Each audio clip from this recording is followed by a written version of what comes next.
ወወልድ ወመንፈስ ቅዱስ አሐዱ አምላክ አሜን።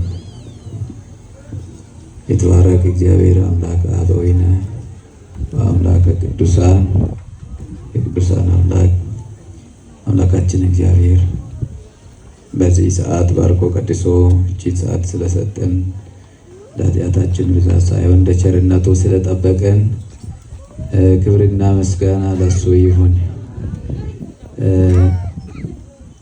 መጋቤ ሥርዓት መሰረት ስዩም የሀገረ ስብከታችን የዕቅድና ልማት ክፍል፣ ቀሲስ ገብረ ማርያም የወረዳ ቤተ ክህነት ስራ አስኪያጅ፣ መላከ ሕይወት አባ አረጋወይን የዚህ ደብር ዋና አስተዳዳሪ፣ ቀሲስ መላከ ፀሐይ ቀሲስ ዳዊት የደብረ ሳሌም ቅድስት ማርያም ካቴድራል አስተዳዳሪ፣ መላከ ብርሃን ቀሲስ ገብረ ሚካኤል አለባቸው የቅድስት ሥላሴ ቤተ ክርስቲያን አስተዳዳሪ፣ መላከ ፀሐይ አባ ናሁሰናይ የአዋሽ አርባ ቅዱስ ሚካኤል አቡነ አረጋዊ ገዳም አስተዳዳሪ፣ በዚህ ቦታ ስታገለግሉ ያደራችሁ ሊቃውንተ ቤተ ክርስቲያን አባቶች፣ ካህናት፣ ወንድሞች፣ ዲያቆናት፣ ስትዘምሩ የነበራችሁ የሰንበት ትምህርት ቤት መዘምራን፣ እንዲሁ በረከቱን ለማግኘት በዚህ ቦታ የተሰበሰባችሁ ከሩቅም ከቅርብም የመጣችሁ አባቶች፣ እናቶች፣ ወንድሞች፣ እህቶች፣ ምእመናን እና ምእመናት ሁላችሁ እንደምን አደራችሁ? እንደምን አደራችሁ? አሜን። አምላካችን እግዚአብሔር በድጋሜ ስሙ የከበረና የተመሰገነ ይሁን። እስመ የአምር እግዚአብሔር ፍኖቶሙ ለጻድቃን፣ እግዚአብሔር የጻድቃንን ስራ ይወዳል። መዝሙረ ዳዊት መዝሙር 1 ከቁጥር 6 ላይ ይህንን ቃል እናገኛለን።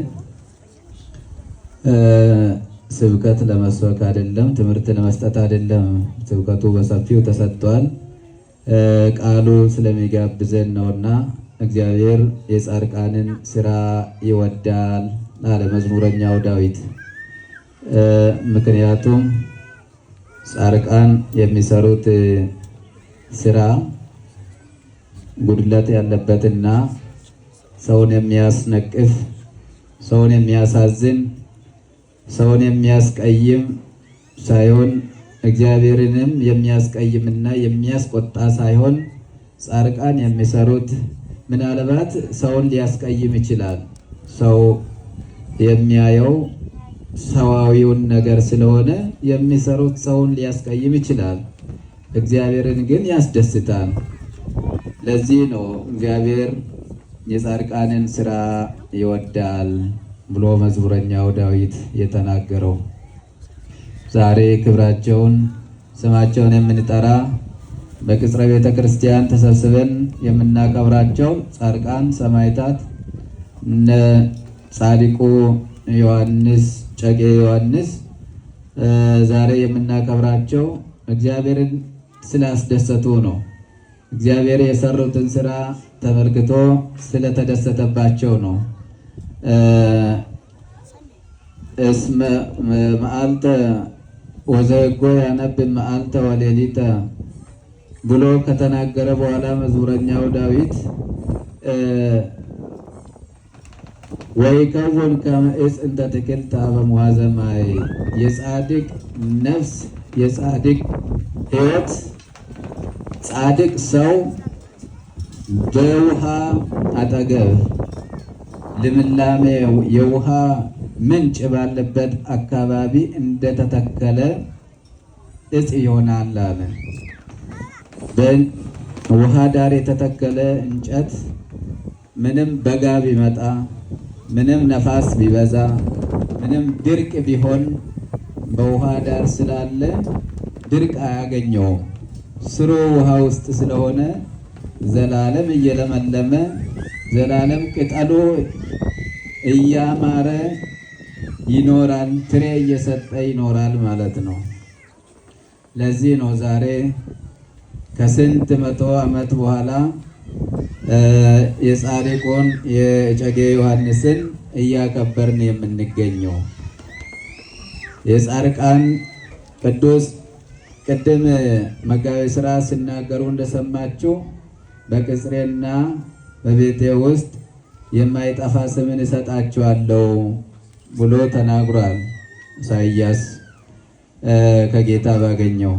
ስለዚህ የማይጠፋ ስም ስለተሰጣቸው ዛሬ መልካም ስራን ስለሰሩ እግዚአብሔርን ስላልበደሉ ሰዎችንም ስላልበደሉ እግዚአብሔርንም ስላላሳዘኑ እስከ ዛሬ ይኸው በእነሱ ተጠልለን በእነሱ ጸሎት እግዚአብሔርን እየለመን እግዚአብሔር በረከቱን እየሰጠን እንኖራለን።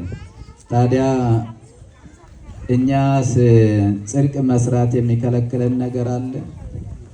አሁን ዛሬ የድሮ ጻድቃንን፣ ሰማዕታትን፣ ቅዱሳንን እየጠራን በዚያ ዘመን ብቻ ጽድቅና መልካም ስራ የተገደበ ይመስለናል። አልተገደበም። እኛ ደካሞች ስለሆንን ነው። ዛሬም አሉ እኛ የማናውቃቸው እግዚአብሔር ብቻ የሚያውቃቸው አሉ። በእነሱ ተጠልለን ነው ያለነው። ዛሬ የእኛ ስራ የከፋ ቢሆንም እኛ የምናየው አደባባይ ላይ የሚታየውን ክፉን ብቻ ስለምንሰማ ስለምናይ እንጂ ዛሬም አሉ ጻድቃን ሰማዕታት በገዳማት ተደብቀው በዋሻ ተሸሽገው ስለ ዓለም፣ ስለ ሀገር፣ ስለ ሰው ልጆች የሚያለቅሱ የሚያዝኑ፣ የሚጸልዩ፣ ከእግዚአብሔር የሚያማልዱ ዛሬም አሉ። እኛ ግን አናቃቸውም። የምናያቸው የምናውቃቸው ዘመኑ ተመችቷልና ጽድቁ አይታይም፣ ኃጢአቱ ይታያል። ሰዎች ጽድቁን አያሳዩም፣ ስህተቱን ያሳያሉ። ስለዚህ ጽድቅ ያለ አይመስለንም እንጂ ዛሬ ምናልባት ጻድቅ የሆኑ ሰዎችም ለኛ አይታዩም። ስለማይፈልጉ ስለማይጠቅማቸው ውዳሴ ከንቱም ስለማይፈልጉ ለኛ አይታዩንም። እኛ እነሱ ስለማናውቃቸው ኃጢአተኞች ብቻ እንዳሉ አድርገን እንቆጥራለን። ዛሬ የለም አሉ፣ ዛሬም አሉ ጻድቃን። እዚህ እኮ እንደ ኃጢአታችን ብዛትማ ቢሆን ኖሮ እዚህ እንቆም ነበር እንዴ? በእነሱ በጻድቃኑ በቅዱሳኑ ጸሎት እንዳንጠፋ ከፈጣሪ ስለሚለምኑልን ስለሚያማልዱን በቅዱሳኑ ጸሎት በእግዚአብሔር ቸርነት ተጠብቀን ነው ያለነውና የማይታዩ ስለኛ የሚጸልዩ ቅዱሳን ስላሉ እግዚአብሔርን በእነሱ ጸሎት እየባረከን ስለሆነ እግዚአብሔርን አመስግኑ።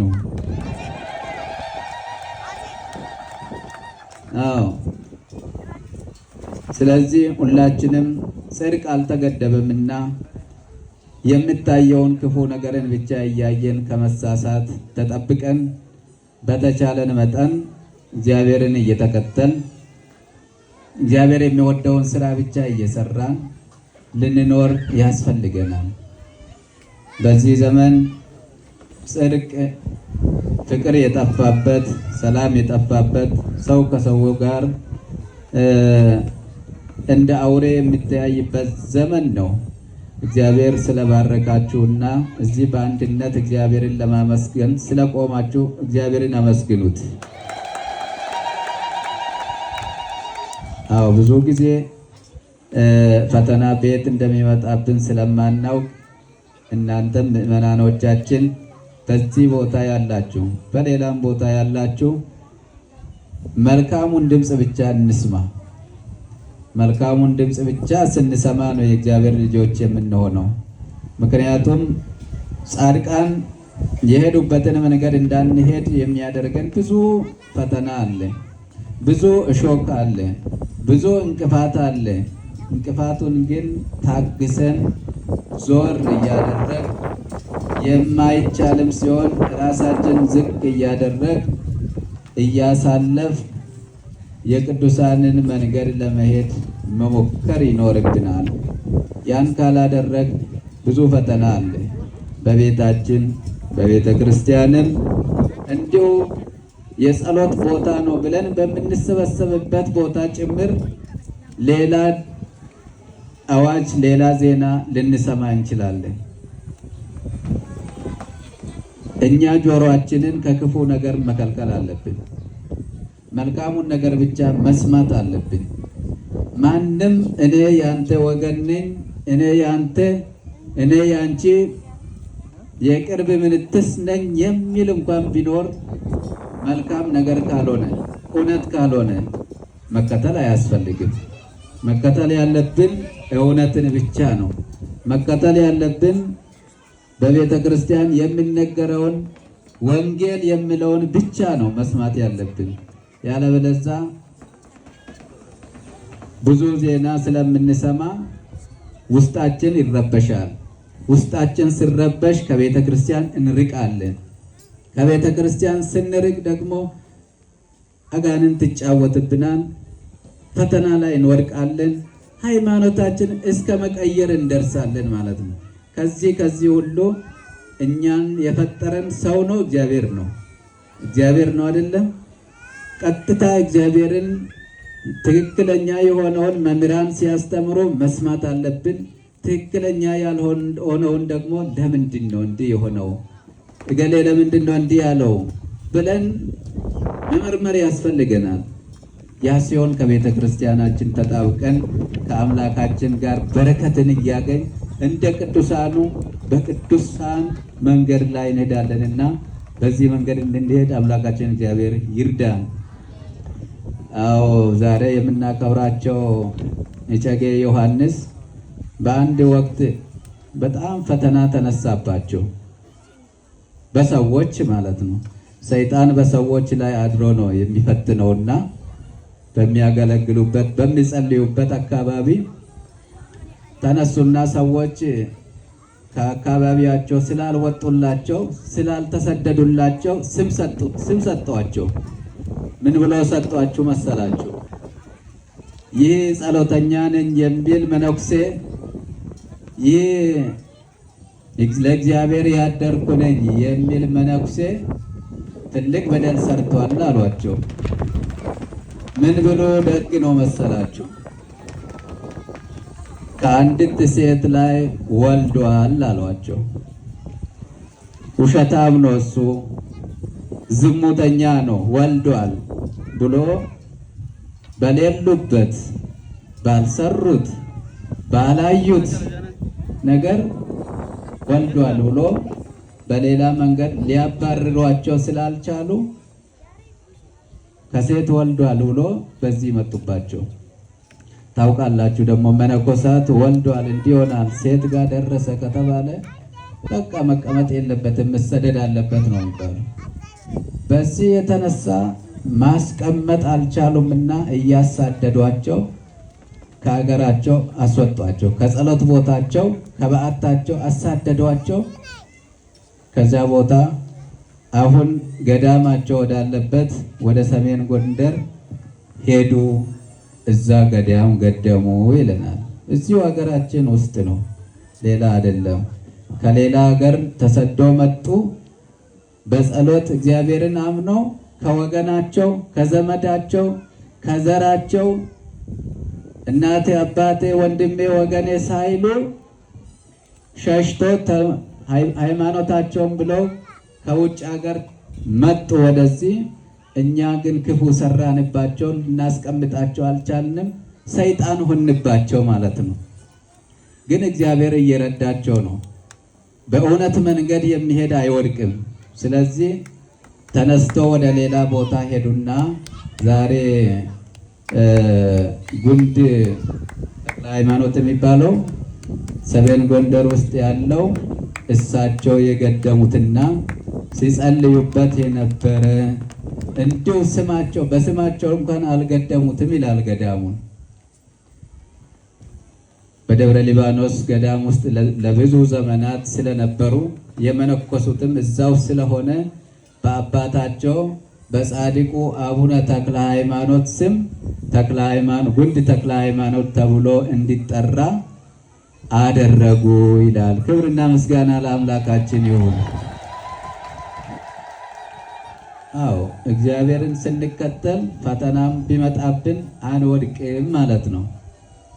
እውነትን ግን የግድ ለጊዜው እውነት ሾክ ሊሆን ይችላል። እውነትን ስትከተሉ እንቅፋት ሊበዛ ይችላል። ስማችሁም በመልካም ላይጠራ ይችላል።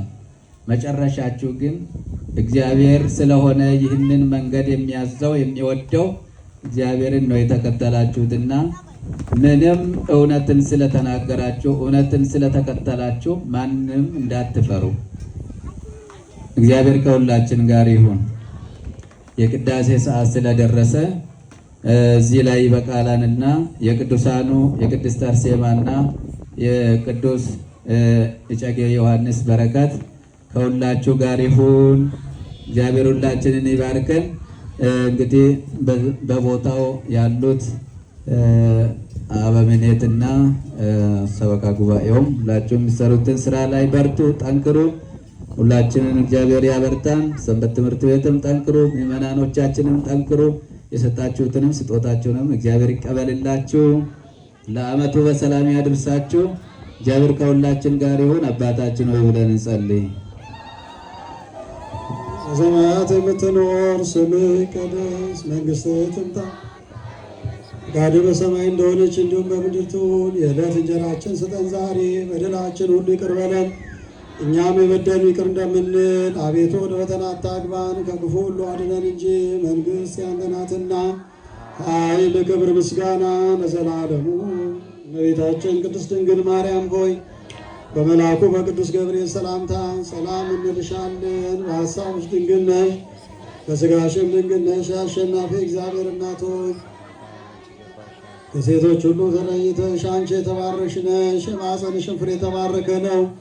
ጸጋን የተሞላሽ ሆይ ደስ ይበልሽ፣ ልዑል እግዚአብሔር ከአንቺ ጋር ነውና ከተወደደው ልጅሽ ከጌታችን ከመድኃኒታችን ከኢየሱስ ክርስቶስ ዘንድ ይቅርታና ምሕረትን ለምኝልን ኃጢአታችንንም ያስተሰርይልን ዘንድ ለዘላለሙ አሜን። ከእናንተ የተገኘው ገንዘብ በዚሁ በመድረኩ 117,400 ብር ነው። እስቲ እልል ብላችሁ እግዚአብሔርን አመስግኑ።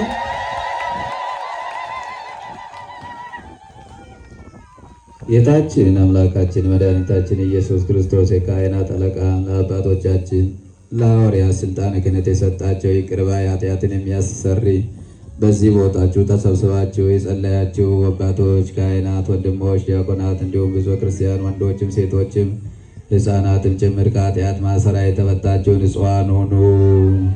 እኔንም እናንተንም ለመንግሥተ ሰማያት የበቃን የተዘጋጀን እንዲያደርገን እግዚኦ መሐረነ ክርስቶስን ብለን እንጸልይ።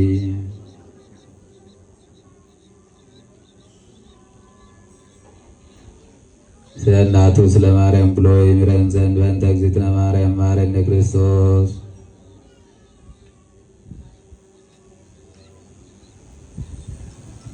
አውቀን በድፍረት ሳናውቅ በስህተት ከልጅነት እስከ እውቀት እስከ ዛሬ በተሰራ ኃጢአት ሁሉ ማይሰራ ኃጢአትን እግዚአብሔር ይፍታ። እግዚአብሔር ከሁላችሁ ጋር ይሁን።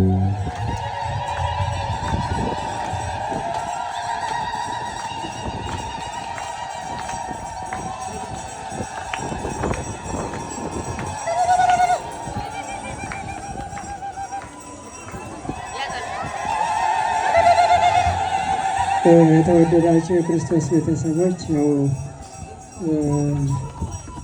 የጻድቁ